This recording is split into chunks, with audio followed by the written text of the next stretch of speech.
नमस्कार मु जुलू सार आपण मानकु स्वागत जनाऊँगी जुलू सार यूट्यूब चैनल को ओडिया ग्रामर आमर जो ओडिया ग्रामर चली आज ओडिया ग्रामर रो एटा हूँ तुमर क्लास एटा हूँ 2 हैला क्लास नंबर एटा हूँ 2 जो माने भी क्लास 1 देखी ना हो आमर प्लेलिस्ट को जीव प्लेलिस्ट ना थी कौन ओडिया ग्रामर ओके अच्छा ये जो ग्रामर टा आम पढ़ाऊे पिला माने प्रथम श्रेणी रु होला प्रथम श्रेणी रु तुमर कौन +2 कौन +2 सेकेंड इयर पर्यंत है +2 सेकेंड इयर एवं ता सहित जो माने कॉम्पिटिटिव एग्जाम भी दउचंती हैला सेमानक पई भी ए ग्रामर बहुत इंपोर्टेंट रहिबो हैला आसो आज ग्रामर रो आज हमें पढ़िबा ध्वनि वर्ण और वर्णमाला हाँ अच्छा आगे फास्ट देखिबा ध्वनि माने जानिबा पिला माने ध्वनि माने जानि पारुथबो ध्वनि माने कौन कौन गोटे शब्द नहीं जेमिति काउरा बिला का नहीं से बळे से गोटे ध्वनि ठीक सेमिति गाड़ी मोटर जहाज करूची से ताको भी कौन ध्वनि बाहरुची नहीं ताने आ कौन मनुष्यर निजस्व भी किछि ध्वनि रहिची बुझियो नहीं जानी पारछ नहीं ध्वनि माने कौन बास आउ पक्षी माने नहीं ध्वनि माध्यम रे तांकर भाव प्रकाश करिथांती नहीं पशु पक्षी जते अछंती समारे तांकर कौन भाव को ध्वनि माध्यम रे प्रकाश करिथांती ओके अच्छा ताहाने ध्वनि हेउची एक प्रकार नाद बा शब्द आकु मन रखिबो अच्छा ध्वनि रो मुख्य निश्रुत भाव प्रकाश ध्वनि समूह हेउची भाषा आकु मन को मनुष्य मुख्य निश्रुत भाव प्रकाश ध्वनि समूह हेउची भाषा तने मनुष्य मुहरु बाहरुथबा ध्वनि जो ध्वनि रो किछि कोन अर्थ अछि ताहा बा किछि भाव को प्रकाश करूची ताहा होउची भाषा बुझियला पिला माने आसो ध्वनि बुझी पारिलो तापर देखिबा वर्ण कोन ना ध्वनि मानकर लिखित रूप हेउची वर्ण आकु मन रखिबो आमे ध्वनि जो बाहर करूचे हैला बा शब्द जो आमे उच्चारण करूचे तार लिखित रूप हेउची वर्ण हैला मन रखिबो ध्वनि वर्ण मानकरे वर्णित बा रूपायित आकु भी मन रखिबो अच्छा वर्ण ध्वनि मानकर लिखन संकेत हेतुबारु ता आमे लिपि मध्य कहिथाउ बुझिछ नै ताने आमर कोन वर्ण मानकर सॉरी ध्वनि मानकर लिखन संकेत हेउची वर्ण हैला तेनु ताको आमे कोन लिपि को अच्छा बा वर्णर अन्य नाम हेउची कोन अक्षर हैला मन रखिबो वर्णर अन्य नाम कोन अक्षर विभिन्न भाषा रे विभिन्न संख्यक हो वर्ण सब हम कोन व्यवहार करिथाउ नहीं अच्छा ताहाने वर्ण मानकर आकार आउ उच्चारण मध्य पार्थक्य रहिछि ओके अच्छा तापर नेक्स्ट जानिबा वर्णमाला कोन हैला ना आम ओडिया भाषा रे लेखा पढ़ा पाई सर्वमोट 49टी वर्ण व्यवहृत हेउछि कतटी 49टी माने 49 जोड़ा हमें कहूचे हैला अच्छा मन रखिबो एही जो वर्णमाला गुडी कोन कोन ना ओ आ हसे दीर्घई हसौ दीर्घौ रु ए ओई ओ औ क ख ग घ ङ च नहीं छ वर्गेज झ निय ट ठ ड ढ मुद्धेण त थ द ध दन्तेन प फ ब भ म जिय र ळ ब तालुएश मुद्धनेश दन्तेश ह नहीं ह अनुसार विसर्ग आउजी चंद्रबिंदु हला चंद्रबिंदु चिन्हटा देइनी एमति चंद्रबिंदु चिन्ह बुझिला बास ए होउची तमर कोन 49 टी कोन वर्ण हैला अच्छा ए 49 टी वर्ण विषय आमे जानिले पिला माने नहीं आउ कोन जानिबा ना ଏଇ କଣ 49ଟି ବର୍ଣ୍ଣରୁ 49ଟି ସାରି ଧ୍ୱନି ନୁହନ୍ତି ହେଲା। କଣ ମାନେ ଧ୍ୱନି କୋଉ ଆଗ ଦେଖ, ଏଇ ଯୋଉ ଟା ଗୋଟେ ଧ୍ୱନି ହେଇପାରିବ ନାଇଁ, ସେଇଭଳିଆ। କିନ୍ତୁ ଏଇ ହସେଇ ଦେଖ, ହସେଇ ଦୀର୍ଘ ଇ ଦିଟା କଣ ଏକା ଉଚ୍ଚାରଣ ଆସୁଛି, ହସେଇ ଦୀର୍ଘ ଇ ଇ ଆସୁଛି ଉଚ୍ଚାରଣ, ତେଣୁ ଏଇ ଦିଟା ର ଧ୍ୱନି ଗୋଟିଏ ହେଲା। ସେମିତି ବର୍ଗେ ଜ ଆଉ ଗୋଟେ ଅନ୍ତସ୍ଥ ଜ, ଆମେ ଜ ଜ ଉଚ୍ଚାରଣ କରୁ, ଜ ଆସୁଛି। ସେପରିଆ କଣ ତାଲବେଶ, ମୁଧ୍ନେଶ, ଦନ୍ତେଇଶ, ଏ ତିନିଟାକୁ ଆମେ କଣ ସ ବୋଲି ଉଚ୍ଚାରଣ କରିଥାଉ ନାଇଁ। ତାହେଲେ ଆମର କଣ ଯୋଉ ବର୍ଣ୍ଣମାଳାରେ 49ଟି ଅକ୍ଷର ରହିଛି ବା ବର୍ଣ୍ଣ ରହିଛି, ସେ 49ଟା ସାରି ଧ୍ୱନି ନୁହନ୍ତି ହେଲା। ଆଚ୍ଛା, ତାପରେ ଦେଖିବା ବର୍ଣ୍ଣ ମାନଙ୍କର ବିଭାଗୀକରଣ ହେଲା। ଆଚ୍ଛା, ବର୍ଣ୍ଣ ମାନଙ୍କର ବିଭାଗୀକରଣ କଣ ନା, ଓଡ଼ିଆରେ ବ୍ୟବହୃତ ବର୍ଣ୍ଣ ମାନଙ୍କୁ ଦୁଇ ଭାଗରେ ବିଭକ୍ତ କରାଯାଏ। କଣ କଣ ନା, ଗୋଟେ ହଉଛି ସ୍ୱର ବର୍ଣ୍ଣ ଆଉ ଗୋଟେ ହଉଛି ବ୍ୟଞ୍ଜନ ବର୍ଣ୍ଣ ହେଲା। ଆଚ୍ଛା, ଫାଷ୍ଟ ଆମେ ଜାଣିବା ସ୍ୱର ବର୍ଣ୍ଣ ବିଷୟରେ। ଆଚ୍ଛା, ସ୍ୱର ବର୍ଣ୍ଣ କଣ ନା, ଅନ୍ୟ ବର୍ଣ୍ଣର ସାହାଯ୍ୟ ନ ନେଇ ଉଚ୍ଚାରିତ ହେଉଥିବା ବର୍ଣ୍ଣ ମାନଙ୍କୁ ସ୍ୱର ବର୍ଣ୍ଣ କୁହାଯାଏ। ବୁଝିପାରିଲ?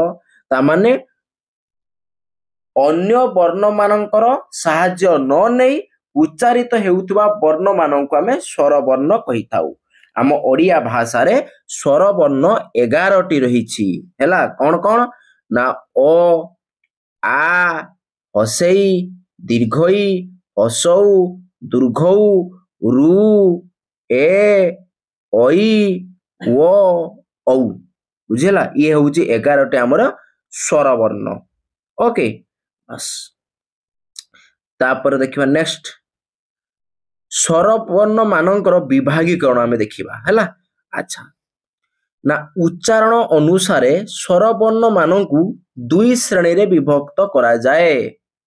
କଣ କଣ ନା, ଏକରେ ହେଲା କଣ ହ୍ରସ୍ୱ ସ୍ୱର ଆଉ ରହୁଛି ଦୀର୍ଘ ସ୍ୱର ହେଲା। ତାହେଲେ ଉଚ୍ଚାରଣ ଅନୁସାରେ ସ୍ୱର ବର୍ଣ୍ଣ ମାନଙ୍କୁ ଦୁଇ ଭାଗରେ ବିଭକ୍ତ କରାଯାଇଛି।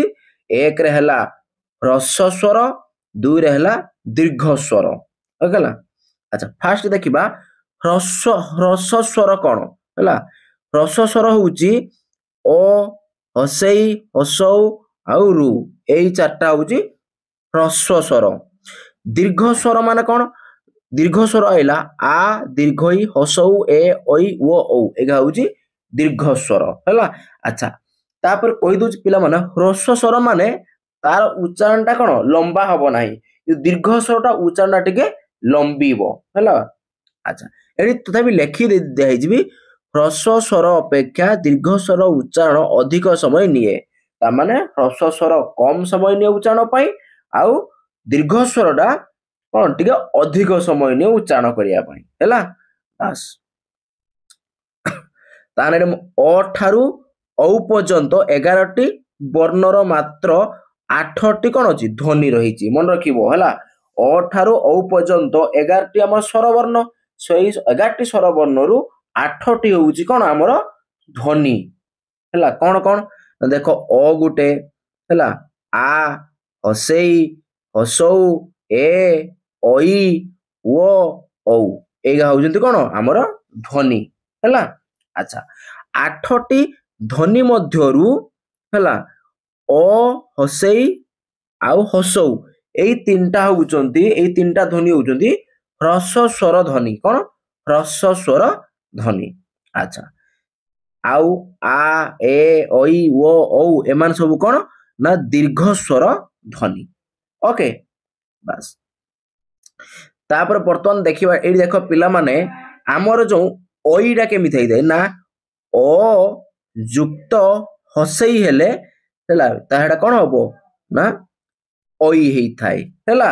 ଠିକ ସେମିତି ଅ ସହିତ ଯୁକ୍ତ କେତେ ହସଉ ହବ, ଯଦି ଅ ସହିତ ହସଉ ଯଦି ହବ ଯୁକ୍ତ, ତାହେଲେ କଣ ହବ ନା ଏଇଟା ହେବ ଔ ଆସିବ ହେଲା। ଆକୁ ମନେ ରଖିବ।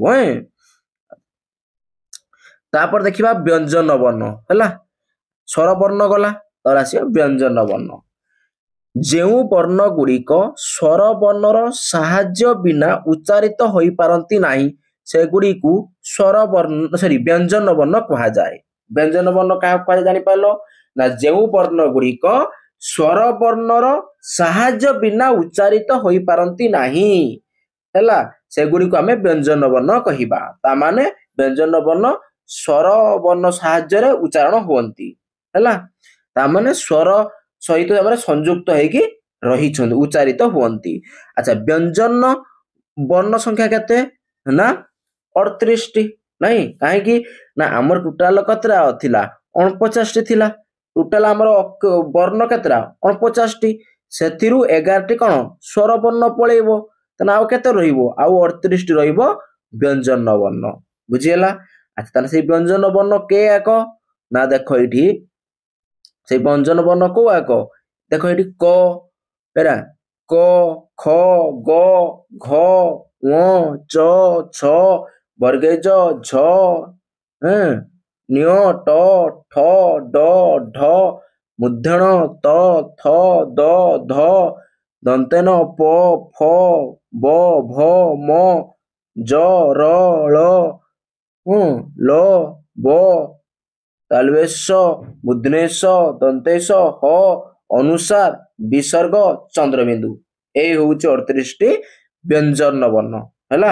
ଆଚ୍ଛା ଏଇ 38ଟି ବ୍ୟଞ୍ଜନ ବର୍ଣ୍ଣ ମଧ୍ୟରୁ 32ଟି ହଉଛି କଣ ଧ୍ୱନି ହେଲା କଣ କେ ଧ୍ୱନି ଦେଖ ଏଇଠି କ ଖ ଗ ଘ ଚ ଛ ଜ ଝ ଟ ଠ ଡ ହେଲା ମୂର୍ଧଣ ତ ଥ ଦ ଧ ଦନ୍ତେନ ପ ଫ ବ ଭ ମ ଜ ଝିଅଟା ହେଲା ଜ ର ଳ ଲ ବ ଦନ୍ତେଶ ହ ଅନୁସାର ଚନ୍ଦ୍ରବିନ୍ଦୁ ଙ ନିୟ ଅନ୍ତସ୍ଥ ଜ ତାଲବେଶ ମୁଦ୍ନେଶ ବିସର୍ଗ ଏମାନେ ହଉଛନ୍ତି କଣ ଆମର କଣ 32ଟି ଧ୍ୱନି ହେଲା ବାସ୍ ଏମାନଙ୍କୁ ମୌଳିକ ଧ୍ୱନି ବୋଲି ମଧ୍ୟ କୁହାଯାଏ ହେଲା। ତାପରେ ନେକ୍ସଟ ଦେଖିବା କଣ ପିଲାମାନେ ଦେଖିବ କଣ ତୁମର କ ସହିତ ଯଦି ମୁଦ୍ନେଶ ଯୋଗ ହୁଏ ତାହେଲେ ଆସେ କଣ କ୍ଷୟ ହୁଏ ହେଲା କ ସହିତ ମୁଦ୍ନେଶ ଯୋଗ ହେଲେ କ୍ଷୟ ହୁଏ ହେଲା ଆକୁ ମନେ ରଖିବ ଏଇ କ୍ଷୟକୁ ହେଲା ଗୋଟେ କଣ ଆମର ବ୍ୟବହାରିକ ବିଶେଷତ୍ୱ ହେତୁ ତାକୁ ଆମର କଣ ଯୋଉନ ବୈଜ୍ଞାନିକ ମାନେ ବା ବ୍ୟାକରଣବିତ ମାନେ ହେଲା ଆକୁ ବ୍ୟଞ୍ଜନ ବର୍ଣ୍ଣର ମାନ୍ୟତା ଦେବା ପାଇଁ କଣ ମତ ପ୍ରକାଶ କରିଥିଲେ ହେଲା। ଆଚ୍ଛା ତାପରେ ଦେଖିବା ବ୍ୟଞ୍ଜନ ବର୍ଣ୍ଣର ବିଭାଗୀକରଣ। ଆଚ୍ଛା ବ୍ୟଞ୍ଜନ ବର୍ଣ୍ଣର ବିଭାଗୀକରଣ କଣ ନା ଦେଖ ଏଠି ଫାଷ୍ଟ ଦେଖିବା କଣ ବ୍ୟଞ୍ଜନ ବର୍ଣ୍ଣ ମାନଙ୍କ ମଧ୍ୟରୁ କ ଠାରୁ ମ ପର୍ଯ୍ୟନ୍ତ 25ଟି ସ୍ପର୍ଶ ବର୍ଣ୍ଣ ହେଲା ଏଗୁଡ଼ିକର ଉଚ୍ଚାରଣ ସମୟରେ ଜିହ୍ୱାର ଅଗ୍ର ଓ ମଧ୍ୟ ବା ମୂଳର ସାହାଯ୍ୟ ନେଇ କଣ୍ଠ ତାଳୁ ମୂର୍ଧା ଦନ୍ତ ଆଉ ଅଷ୍ଟାଦିକୁ ସ୍ପର୍ଶ କରିବାକୁ ପଡିଥାଏ ଏଇ ଯୋଉ କ ଠାରୁ ମ ପର୍ଯ୍ୟନ୍ତ 25ଟି ଯୋଉ ରହିଲା ଆମର କଣ ବର୍ଣ୍ଣ ସେମାନଙ୍କୁ ସ୍ପର୍ଶ ବର୍ଣ୍ଣ କୁହାଯାଏ। ସ୍ପର୍ଶ ବର୍ଣ୍ଣ କାହିଁକି କୁହାଯାଏ ନା ଏଇ ବର୍ଣ୍ଣ ଗୁଡ଼ିକ ଜିହ୍ୱା ଅଗ୍ର ହେଲା ଅଗ୍ରର କଣ ଜିହ୍ୱାର ଅଗ୍ର ମଧ୍ୟ ତାର ମୂଳ କଣ୍ଠ ତାଳୁ ମୃଧା ଦାନ୍ତ ଦନ୍ତ ଯୋଉଟା କୁହାଯାଏ ହେଲା ଓଠ ସେଇଆକୁ ସବୁ କଣ ସ୍ପର୍ଶ କରିବାକୁ ଏହାକୁ ଉଚ୍ଚାରଣ କରିବା ବେଳେ ଏହା ସବୁ ସ୍ପର୍ଶ ହେଇଥାଏ ସେଥିପାଇଁ ଏହାକୁ ସ୍ପର୍ଶ ବର୍ଣ୍ଣ ମଧ୍ୟ କୁହାଯାଏ ଓକେ। ଆଚ୍ଛା ଏହି ବର୍ଣ୍ଣ ଗୁଡ଼ିକ 5ଟି ବର୍ଗ ବା ଶ୍ରେଣୀରେ ବିଭକ୍ତ ମନେ ରଖିବ ହେଲା 5ଟି ସ୍ପର୍ଶ ବର୍ଣ୍ଣ ଯୋଉ 5ଟି କଣ ବର୍ଗ ବା ଶ୍ରେଣୀରେ ବିଭକ୍ତ ହେଲା ସେମାନଙ୍କୁ କଣ ବର୍ଗୀୟ ବର୍ଣ୍ଣ ନାମରେ ମଧ୍ୟ ପରିଚିତ ହେଇଛି। ଆଚ୍ଛା ଜ ଠାରୁ ଚନ୍ଦ୍ର ପର୍ଯ୍ୟନ୍ତ 13ଟି ଅବର୍ଗୀୟ ବ୍ୟଞ୍ଜନ ବର୍ଣ୍ଣ ତାହେଲେ ଆମେ ତ ଜାଣିଲେ କ ଠାରୁ ମ ପର୍ଯ୍ୟନ୍ତ ଏହା ହେଲା କଣ ବର୍ଗୀୟ ବର୍ଣ୍ଣ ସେହିପରି ଅନ୍ତସ୍ଥ ଜ ଠାରୁ କଣ ଚନ୍ଦ୍ରବିନ୍ଦୁ ପର୍ଯ୍ୟନ୍ତ 13ଟି ଅବର୍ଗୀୟ ବ୍ୟଞ୍ଜନ ବର୍ଣ୍ଣ ରହିଲେ ହେଲା। ମନେ ରଖିବ ଯଦି ପଚାରିଦେବ ବର୍ଗୀୟ ବର୍ଗୀୟ ବ୍ୟଞ୍ଜନ ବର୍ଣ୍ଣ କେତୋଟି ନା 25ଟି। ଯଦି ପଚାରି ଦବ ଅବର୍ଗୀୟ ବ୍ୟଞ୍ଜନ ବର୍ଣ୍ଣ କେତୋଟି ନା 13ଟି। ଆସ ସେଇ ବର୍ଗୀୟ ବ୍ୟଞ୍ଜନ ବର୍ଣ୍ଣ ଆମେ ତାର ଯୋଉ ଦେଇଛି ବିଭାଗୀକରଣ ଗୁଡିକ ଆଲୋଚନା କରିବା। ଫାଷ୍ଟ ଦେଖ କ ବର୍ଗ। କ ବର୍ଗରେ କ ଖ ଗ ଘ ଙ ପର୍ଯ୍ୟନ୍ତ ରହିବ ହେଲା। ଏମାନଙ୍କର ଉଚ୍ଚାରଣଟା କଣ୍ଠରେ ଉଚ୍ଚାରଣ ହୁଏ, ସେମିତି କଣ୍ଠ୍ୟ ବର୍ଣ୍ଣ ଏମାନଙ୍କୁ ମଧ୍ୟ କୁହାଯାଏ ହେଲା। ଆଚ୍ଛା, ତାପରେ ଚ ବର୍ଗ। ଚ ବର୍ଗରେ ଚ ଛ ଜ ଝ ନିୟ ଆଇବ ହେଲା। ଏମାନଙ୍କର ଉଚ୍ଚାରଣ ବେଳେ ଆମର କଣ ତାଳୁରେ ଉଚ୍ଚାରଣ ହୁଏ, ସେମାନଙ୍କୁ ତାଲବ୍ୟ ଉଚ୍ଚାରଣ ମଧ୍ୟ କୁହାଯାଏ। ଓକେ, ତାପରେ ଟ ବର୍ଗ। ଟ ବର୍ଗରେ ଆଇବ ଟ ଠ ଡ ଢ ମୁଧେଣ। ଏମାନେ କଣ ମୂର୍ଧନ୍ୟ ବର୍ଣ୍ଣ ମଧ୍ୟ କୁହାଯାଏ ହେଲା। କାହିଁକି ନା ଟ ଠ ଡ ଢ ମୁଧେଣ ହେଲା। ତେଣୁ ଏମାନଙ୍କୁ ଏଟା କଣ ଆମର କଣ ମୂର୍ଧନାରେ ଏମାନେ କଣ ବର୍ଣ୍ଣଟା ସୃଷ୍ଟି ହେଉଥିବାରୁ ଏମାନଙ୍କୁ ମୂର୍ଧନ୍ୟ ବର୍ଣ୍ଣ ମଧ୍ୟ କୁହାଯାଏ। ଓକେ, ତାପରେ ଦେଖିବା ତ ବର୍ଗ। ତ ବର୍ଗରେ ଆଇବ ତ ଥ ଦ ଧ ଦନ୍ତେନ ହେଲା। ଏମାନଙ୍କୁ କଣ ଦାନ୍ତ୍ୟ ବର୍ଣ୍ଣ କୁହାଯାଏ, ସେ ଦନ୍ତ୍ୟ ବର୍ଣ୍ଣ କୁହାଯାଏ। ଦନ୍ତ୍ୟ ବର୍ଣ୍ଣ ମାନେ କଣ ନା ଏମାନଙ୍କ ଏଇ ତ ଥ ଦ ଧ ଦନ୍ତେନ ଏ ଯୋଉ ଉଚ୍ଚାରଣ ବେଳେ ଆମର ଦନ୍ତରେ ଉଚ୍ଚାରଣ ହୋଇଥାଏ ଏହାକୁ ହେଲା। ଆଚ୍ଛା, ତାପରେ ପ ବର୍ଗ। ପ ବର୍ଗରେ ଆଇଲା ପ ଫ ବ ଭ ମ ହେଲା। ଏମାନେ ଉଠରେ ଆମର ଉଚ୍ଚାରଣଟା ହୋଇଥାଏ, ସେମାନଙ୍କୁ ଅଠ୍ୟ ବର୍ଣ୍ଣ କୁହାଯାଏ ହେଲା। ମନେ ରଖିଲ 5ଟି ବର୍ଗ, ଗୋଟେ କ ବର୍ଗ, ଚ ବର୍ଗ, ଟ ଟ ପ। ଆକୁ ସର୍ଟରେ ଏମିତି ପଢାଯାଏ କଣ ନା କ ଚ ଟ ତ ପ ହେଲା। କଚ ଟ ତପ ହେଲା। କ ଚ ଟ ତପ। କ ରେ କ ବର୍ଗ, ଚ ରେ ଚ ବର୍ଗ ହେଲା, ଟ ରେ ଟ ବର୍ଗ, ତ ରେ ତ ବର୍ଗ, ପ ରେ ପ ବର୍ଗ ହେଲା। କ ଚ ଟ ତ ପ। ଓକେ, ହଁ। ତାପରେ ନେକ୍ସଟ ଯିବା। ତାପରେ ଦେଖିବା ଅବର୍ଗୀୟ ବ୍ୟଞ୍ଜନ ବର୍ଣ୍ଣର ବିଭାଗୀକରଣ ହେଲା। ଆଚ୍ଛା, ଅବର୍ଗୀୟ ବ୍ୟଞ୍ଜନ ବର୍ଣ୍ଣ ମାନଙ୍କର ବର୍ଗ ନାହିଁ, ଅର୍ଥାତ୍ ସେଗୁଡ଼ିକର ଉଚ୍ଚାରଣ ସ୍ଥାନ ଭିନ୍ନ ଭିନ୍ନ ଅଟେ ହେଲା। ଆକୁ ମନେ ରଖିବ। ଆଚ୍ଛା, ଫାଷ୍ଟ ଦେଖ କଣ ଅନ୍ତସ୍ଥ ବର୍ଣ୍ଣ ଆଇବ। ଅନ୍ତସ୍ଥ ବର୍ଣ୍ଣ ହେଲା। ଅନ୍ତସ୍ଥ ବର୍ଣ୍ଣ କଣ ନା ଜ ମୁଧନେ ଜ ୟ ର ଳ ଲ ବ ଏଗା ହଉଛନ୍ତି କଣ ଅନ୍ତସ୍ଥ ବର୍ଣ୍ଣ। ଏଇଗୁଡ଼ିକ ଉଚ୍ଚାରଣ କ୍ଷେତ୍ରରେ ଏଗୁଡ଼ିକ ସ୍ୱର ଓ ବ୍ୟଞ୍ଜନ ବର୍ଣ୍ଣର ମଧ୍ୟବର୍ତ୍ତୀ ହେତୁ ଏମାନଙ୍କୁ କଣ କୁହାଯାଏ ନା ଅନ୍ତସ୍ଥ ବର୍ଣ୍ଣ କୁହାଯାଏ ହେଲା। ସ୍ୱର ବର୍ଣ୍ଣ ଆଉ ବ୍ୟଞ୍ଜନ ବର୍ଣ୍ଣର ମଝିରେ ଏମାନେ ରହିଥାନ୍ତି, ସେଥିପାଇଁ ଏମାନଙ୍କୁ ଅନ୍ତସ୍ଥ ବର୍ଣ୍ଣ ମଧ୍ୟ କୁହାଯାଏ ହେଲା। ଆଚ୍ଛା, ଅନ୍ତସ୍ଥ ବର୍ଣ୍ଣ ବା ଅର୍ଦ୍ଧସ୍ୱର ନାମରେ ବି ମାନେ ପରିଚିତ, ଅର୍ଦ୍ଧସ୍ୱର ବି ହେଲା। ଆଚ୍ଛା, ତାପରେ ଦେଖିବା କଣ ଦୁଇରେ ଆସିବ ଉଷ୍ମ ବର୍ଣ୍ଣ ହେଲା। ଉଷ୍ମ ବର୍ଣ୍ଣ ମାନେ କଣ ଆଉ ଟିକେ ଲମ୍ବା କରିଦେମି ହଁ। ଉଷ୍ମ ବର୍ଣ୍ଣ ମାନେ କଣ ନା ଉଷ୍ମ ବର୍ଣ୍ଣରେ ଆଇବ ତାଲବେଶ, ମୁଧନେଶ, ଦନ୍ତେଇଶ, ହ ନାଇଁ। ଆଚ୍ଛା, ଏମାନେ ହଉଛନ୍ତି ସବୁ କଣ ଉଷ୍ମ ବର୍ଣ୍ଣ।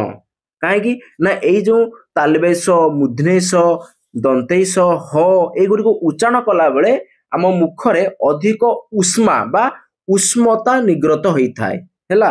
ସେଥିପାଇଁ ଏମାନଙ୍କୁ ଉଷ୍ମ ବର୍ଣ୍ଣ କୁହାଯାଏ। ତାପରେ ଆସିବା 3ରେ କଣ ଅଜଗ ବାହ ବର୍ଗ। କଣ ଅଜଗ ବାହ ବର୍ଗ। ଅଜଗ ବାହ ବର୍ଗ କୋଉ ଆକ ନା ଅନୁସାର, ବିସର୍ଗ ଆଉ ଚନ୍ଦ୍ରବିନ୍ଦୁ, ଏ 3ଟା ହଉଛନ୍ତି ଅଜଗ ବାହ ବର୍ଣ୍ଣ ହେଲା। ଆଚ୍ଛା, ତାମାନେ କଣ ନା ଏହି ବର୍ଣ୍ଣ ଗୁଡ଼ିକ ସ୍ୱର କିମ୍ବା ବ୍ୟଞ୍ଜନ ବର୍ଣ୍ଣର ଆଶ୍ରୟ ବିନା ଉଚ୍ଚାରିତ ହୋଇପାରନ୍ତି ନାହିଁ, ସେଥିପାଇଁ ଏମାନଙ୍କୁ ଆଶ୍ରିତ ବର୍ଣ୍ଣ ମଧ୍ୟ କୁହାଯାଏ ହେଲା। ବାସ୍, ତାପରେ ଦେଖିବା ନେକ୍ସଟ ଆସିବ କଣ ନା ଅନୁନାସିକ ବର୍ଣ୍ଣ। ଆଚ୍ଛା, ଅନୁନାସିକ ବର୍ଣ୍ଣ ମାନେ କଣ ନା ପ୍ରତ୍ୟେକ ବର୍ଗର ପଞ୍ଚମ ବର୍ଣ୍ଣ ଯେମିତିକି ଡ ଜ୍ଞ ହେଲା, ମୁଧେଣ ନ ଏଟା ଜ୍ଞ ଇଏ ଆସିବ ନିୟ ଆଇବ ହେଲା। କଣ ନିୟ ମୁଧେଣ ଦନ୍ତେନ ମ ହେଲା, ଆଉ ହେଲା ଅନୁସାର, ଆଉ ହେଲା ଏଠି ଚନ୍ଦ୍ରବିନ୍ଦୁ।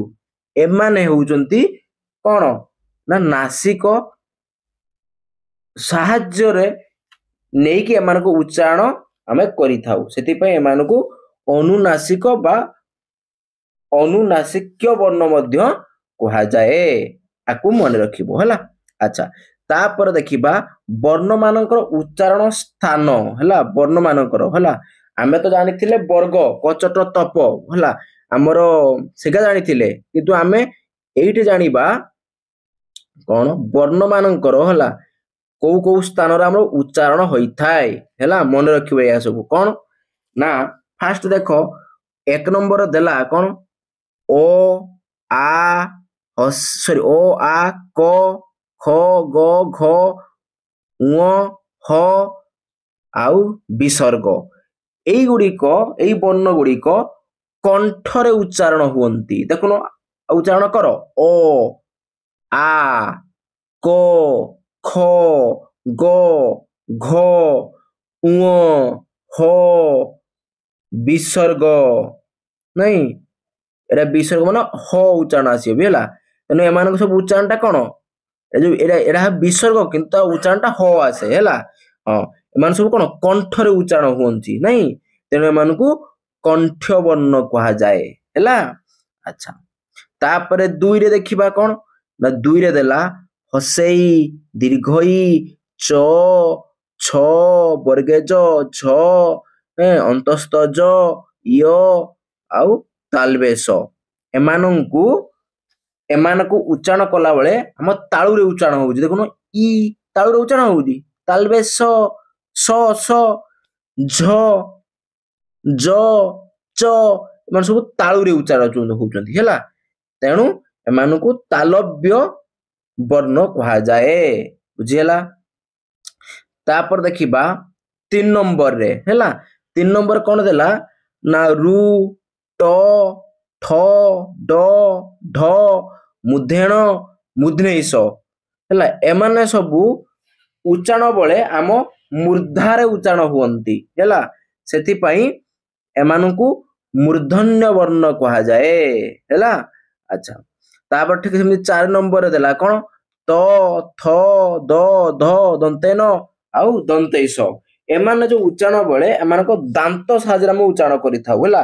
ତେଣୁ ଏମାନଙ୍କୁ ଉଚ୍ଚାରଣ ସ୍ଥାନ ହଉଛି ଦାନ୍ତ। ତେଣୁ ଏମାନଙ୍କୁ କଣ ଦାନ୍ତବ୍ୟ ବର୍ଣ୍ଣ କୁହାଯାଏ ହେଲା। ସେ ଦନ୍ତବ୍ୟ ବର୍ଣ୍ଣ।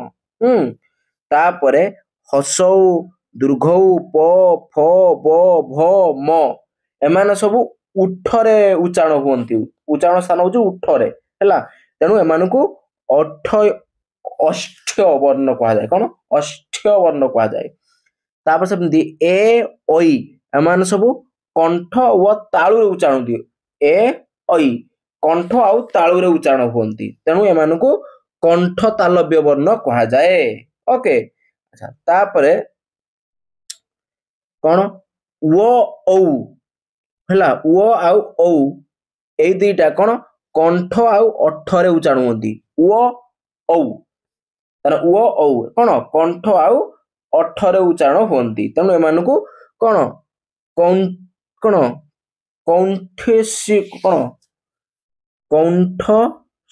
କଣ୍ଠଷ୍ଠ ବର୍ଣ୍ଣ କୁହାଯାଏ ହେଲା। ଓ ଔ କୁ କଣ କୁହାଯାଏ କଣ୍ଠଷ୍ଠ ବର୍ଣ୍ଣ କୁହାଯାଏ। ଆଚ୍ଛା, ତାପରେ ବ ବା ଅନ୍ତସ୍ଥ ଯୋଉ ଦେଇଛି ଏଇଟା ହେଲା। ଏଇ କଣ ବ, ଏମାନେ କଣ ବ ଏମାନେ ଦନ୍ତ ଆଉ ଅଠରେ ଉଚ୍ଚାରଣ ହୁଅନ୍ତି ହେଲା। ତେଣୁ ଏମାନଙ୍କୁ ଦନ୍ତ ଅଷ୍ଠ୍ୟ ବର୍ଣ୍ଣ କୁହନ୍ତି। ଆଚ୍ଛା, ଠିକ ସେମିତି ଅନୁସାର ଆଉ ବିସର୍ଗ ମୁଖ ଆଉ ନାସିକାରେ ଉଚ୍ଚାରଣ ହୁଅନ୍ତି ହେଲା। ତେଣୁ ଏମାନଙ୍କୁ କଣ ଅନୁନାସିକା ବର୍ଣ୍ଣ କୁହାଯାଏ।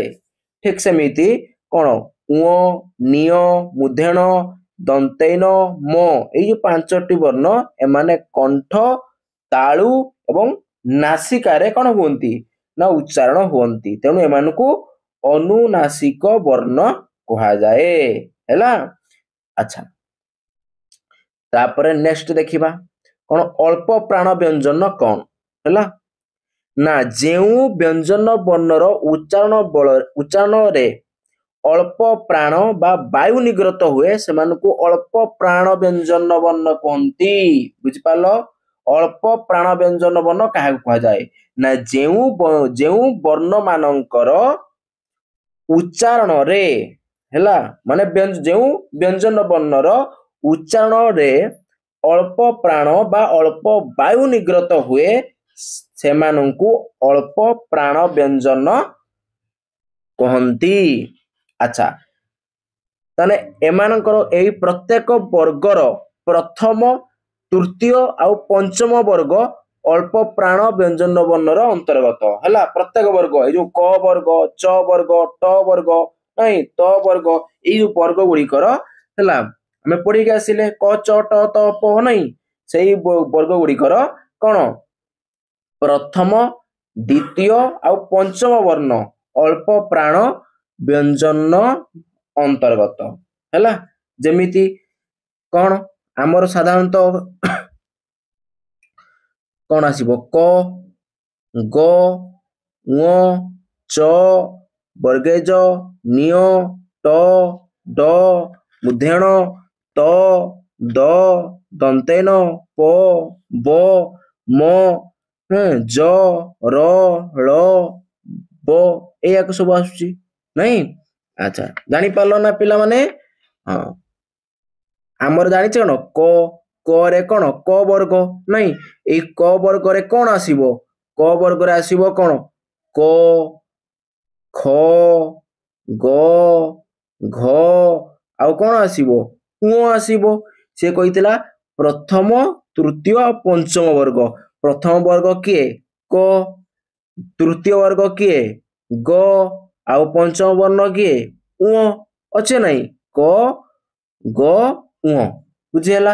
ଠିକ ସେମିତି ପ୍ରତ୍ୟେକ ଆମ ବର୍ଗର କଣ ପ୍ରଥମ ତୃତୀୟ ଆଉ ପଞ୍ଚମ ବର୍ଗ ହଉଛି କଣ ସେମାନଙ୍କର ଅଳ୍ପ ପ୍ରାଣ ବ୍ୟଞ୍ଜନ ବର୍ଣ୍ଣ ହେଲା। ଗୋଟିଏ ବର୍ଗର ଦେଖିଦେଲେ ଆରଗାରେ ସେମିତି ସବୁ ଅଛି ହେଲା। ତାପରେ ବି ସବୁ ଲେଖି ଦିଆଯାଇଛି। ତାପରେ ଦେଖିବା ମହାପ୍ରାଣ ବ୍ୟଞ୍ଜନ। ମହାପ୍ରାଣ ବ୍ୟଞ୍ଜନ ମାନେ କଣ? ନା ଯେଉଁ ବର୍ଣ୍ଣ ମାନଙ୍କର ଉଚ୍ଚାରଣରେ ମହାପ୍ରାଣ ବା ଅଧିକ ବାୟୁ ନିଗ୍ରତ ହୁଏ ସେମାନଙ୍କୁ ମହାପ୍ରାଣ ବ୍ୟଞ୍ଜନ କହନ୍ତି। ଆଚ୍ଛା, ପ୍ରତ୍ୟେକ ବର୍ଗର ଦ୍ୱିତୀୟ ଓ ଚତୁର୍ଥ ଆମର ତ କଣ ଅଳ୍ପ ପ୍ରାଣରେ ପଳି ଯାଇଥିଲା। ପ୍ରଥମ ତୃତୀୟ ଆଉ ପଞ୍ଚମ ପଳି ଯାଇଥିଲା। ଆଉ ରହିଲା କଣ ଦ୍ୱିତୀୟ ଆଉ ଚତୁର୍ଥ ହେଲା। ତାହେଲେ ଏଇ ଦ୍ୱିତୀୟ ଆଉ ଚତୁର୍ଥ ବର୍ଣ୍ଣ ହଉଛି କଣ ମହାପ୍ରାଣ ବର୍ଣ୍ଣର ଅନ୍ତର୍ଗତ। ଯେମିତି କଣ ଖ କ ବର୍ଗର ହେଲା।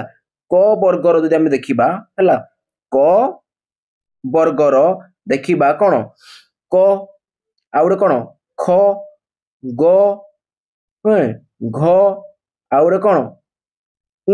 ଏଇଆ ନା। ତାହେଲେ ଏଠି କଣ ଦ୍ୱିତୀୟଟା କିଏ? ଖଟା ହଉଛି ଦ୍ୱିତୀୟ ଆଉ ଚତୁର୍ଥ କିଏ? ଘ। ତାହେଲେ କ ଘ ହେବେ କଣ ଏଠି ନା ମହାପ୍ରାଣ ବର୍ଣ୍ଣ। ବୁଝିହେଲା ପିଲାମାନେ? କ୍ଲିୟର? ଠିକ ସେମିତି ଅନ୍ୟ ବର୍ଣ୍ଣଗାର ବି ଠିକ ସେମିତି ହବ ହେଲା। ତଥାପି ଲେଖି ଦିଆଯାଇଛି ଏଠି ହେଲା। ହେଲା ତାର କଣ ଖ ଘ ଛ ଝ ଠ ଡ ଥ ଧ ଫ ଭ ହେଲା ତାଲବେଶ ମୁଧନେଶ ଦନ୍ତେଶ ହ ଏଗା ହଉଛନ୍ତି ସବୁ କଣ ମହାପ୍ରାଣ ବର୍ଣ୍ଣ। ଓକେ, ବାସ୍। ତାପରେ ଦେଖିବା କଣ ସଘସ ବ୍ୟଞ୍ଜନ ହେଲା। ସଘସ ବ୍ୟଞ୍ଜନ କଣ? ନା ଯେଉଁ ବର୍ଣ୍ଣ ଗୁଡିକର ଉଚ୍ଚାରଣରେ ସ୍ୱରତନ୍ତ୍ରୀ କମ୍ପିତ ହୋଇଥାଏ ସେଗୁଡିକୁ ଆମେ କଣ ସଘସ ବ୍ୟଞ୍ଜନ କହନ୍ତି। ବୁଝିପାରିଲ? ଯେଉଁ ବର୍ଣ୍ଣ ଗୁଡିକର ଉଚ୍ଚାରଣ ବେଳେ ସ୍ୱରତନ୍ତ୍ରୀ କମ୍ପିତ ହୁଏ ସେଗୁଡିକୁ ଆମେ କଣ କହିବା? ସଘସ ବ୍ୟଞ୍ଜନ କହିବା ହେଲା। ଉଦାହରଣ କଣ ଆସିବ? ନା ପ୍ରତ୍ୟେକ ବର୍ଗର ତୃତୀୟ ଚତୁର୍ଥ ଆଉ ପଞ୍ଚମ ଏବଂ ଜ ର ଳ ବ ଏଇଗା ହଉଛନ୍ତି କଣ ସଘସ ବ୍ୟଞ୍ଜନ ବର୍ଣ୍ଣ ହେଲା। ତା ମାନେ ଯଦି ମୁଁ କ ବର୍ଗର ଦେଖିମି ହେଲା କ ବର୍ଗର ଦେଖିମି କ ବର୍ଗରେ କଣ ଆଇବ ନା କ ଖ ଗ ଘ ଉଁ ଏଇଟା ଆଇବ। ତୃତୀୟ କିଏ? ତୃତୀୟରେ ଅଛି ଗ, ଆଉ ଚତୁର୍ଥରେ କିଏ ଅଛି ନା ଘ। ତାହେଲେ ଏଇ ଗ ଆଉ ପଞ୍ଚମରେ ଅଛି ତୃତୀୟ ଚତୁର୍ଥ ପଞ୍ଚମ। ପଞ୍ଚମରେ କିଏ ଅଛି ଉଁ। ତା ମାନେ ଗ ଘ ଉଁ ଏଇ ତିନିଟା ହଉଛନ୍ତି କଣ ସଘସ ବ୍ୟଞ୍ଜନ ବର୍ଣ୍ଣ ହେଲା। ଠିକ ସେମିତି କଣ च च ବର୍ଗରେ ବି ସେମିତି ଆଇବ କଣ च ବର୍ଗରେ କଣ ଆସିବ च ଛ च ଛ କଣ ଆଇବ ବର୍ଗେ ଜ ବର୍ଗେ ଜ ଝ ଆଉ ଗୋଟେ ଆଇବ କଣ ନିୟ ହେଲା। ଆଚ୍ଛା ଏମାନଙ୍କ ଭିତରେ ସେମିତି କଣ ଜଟା ଆଇବ ଝ ଆଇବ ଆଉ ନିୟ ଆଇବ। ଏଇ ତିନିଟା କଣ ହେବେ ନା ସଘସ ବ୍ୟଞ୍ଜନ ବର୍ଣ୍ଣ ବୁଝିଛୁ ନାଇଁ। ତେଣୁ ସବୁ ଆଗରେ ଏମିତି ହବ ହେଲା। ସେମିତି ହେଲା ଟ ଟ ପ ଏଇ ବର୍ଗରେ ବି ଠିକ ସେମିତି ତୃତୀୟ ଚତୁର୍ଥ ପଞ୍ଚମ ବର୍ଣ୍ଣ ଆଗ ଆଇବ ହେଲା। ହଁ ତା ବାଦେ କଣ ଜରଳ ବ ଏଗା ବି ଆଇବ। ଓକେ ଆଚ୍ଛା ଇଏ ଥିଲା ପିଲାମାନେ ତମର ଆମର ଓଡ଼ିଆ ଗ୍ରାମାର କ୍ଲାସ ଆଜି କ୍ଲାସ ନମ୍ବର 2। ଓକେ ତେଣୁ ପିଲାମାନେ ଆକୁ ସବୁ କଣ ନୋଟ କରି ଲେଖିବ କିମ୍ବା ଯଦି ତମେ ମାନେ ଆର PDF ନେବା ପାଇଁ ଚାହୁଁଛ ତାହେଲେ ଏଇ ଭିଡିଓର ଡେସ୍କ୍ରିପସନ ତଳେ ଗୋଟେ କଣ ହ୍ୱାଟ୍ସଆପ ଚ୍ୟାନେଲର ଲିଙ୍କ ଦିଆଯାଇଛି ଆଉ ଟେଲିଗ୍ରାମ ଚ୍ୟାନେଲର ଲିଙ୍କ ବି ଦିଆଯାଇଛି। ତାପରେ କ୍ଲିକ କରି ଜଏନ ହେଇଯିବ ହେଲା। ଆମେ ସେଠାରେ ତୁମକୁ PDF ପ୍ରୋଭାଇଡ କରିଦେବୁ ହେଲା। ବାସ୍ ତାପରେ ଆମେ ହେଲା ବିଭିନ୍ନ ପ୍ରକାର ସବୁ ଆଗେ ଆମେ ପିଲାମାନେ ସବୁ ବେସିକ କନସେପ୍ଟ ହେଲା ଯେତିକି ତୁମ ଓଡ଼ିଆ ଗ୍ରାମାରରେ ବେସିକ କନସେପ୍ଟ ଅଛି ସବୁ ଆଗେ କ୍ଲିୟର କରିଦବା। ତାପରେ ସବୁ ବିଷୟରୁ MCQ ଆଲୋଚନା କରିବା ହେଲା। ତାହେଲେ ଆଜି ଆମେ ରଖିବା ପିଲାମାନେ। ରଖିବା ପୂର୍ବରୁ କହିଦଉଛି ଯୋଉମାନେ ଆମ ଚ୍ୟାନେଲକୁ ନୂଆ କରି ଆସିଛ ଚ୍ୟାନେଲକୁ ସବସ୍କ୍ରାଇବ କରି ପାଖରେ ଥିବା ଘଣ୍ଟି ବେଲକୁ ଦବାଇ ଦବ ଏବଂ ସାଙ୍ଗସାଥି ମାନଙ୍କୁ ଏ ଭିଡିଓ ସେୟାର କରିବ ଏବଂ ନିଶ୍ଚିତ ଭାବରେ ଲାଇକ ଖଣ୍ଡେ କରିକି ଯିବ ହେଲା। ବାସ୍ ଆଉ କମେଣ୍ଟ ମଧ୍ୟ ଜଣେଇବ ନିଜର ମତାମତ ନିଶ୍ଚିତ ଭାବରେ ଜଣେଇବ ହେଲା। ଆଜି ରଖିବା ବାଏ ବାଏ।